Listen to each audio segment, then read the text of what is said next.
Hey, my friends, I wanted to try something different, a 60-second sermon a couple times every week, and hopefully that'll be something better. Sorry I don't have my suit and tie on, but have my EFY shirt on, so hopefully that makes up the difference.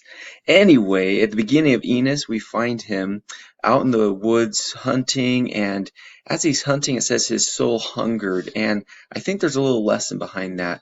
The world will leave us empty. The world won't satisfy. The world doesn't do for us what we need. And so only God can fill us, can give us that lasting peace. So when Enos is looking for relief and to fill his soul, who does he think of?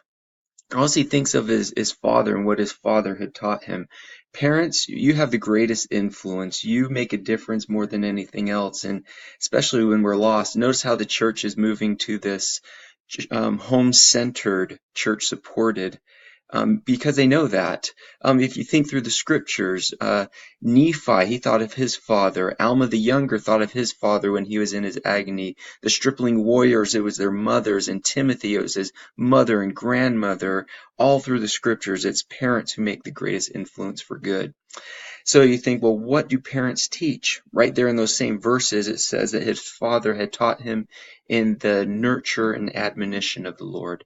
So what is nurture and admonition? Here's how I split it up.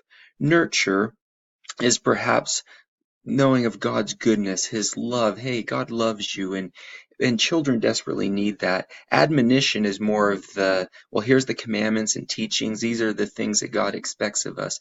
But if we're just teaching do's and don'ts, and we're not teaching the admonition and or sorry, the nurture of the Lord and His goodness and how He's kind and benevolent, then I think we'll be missing the point.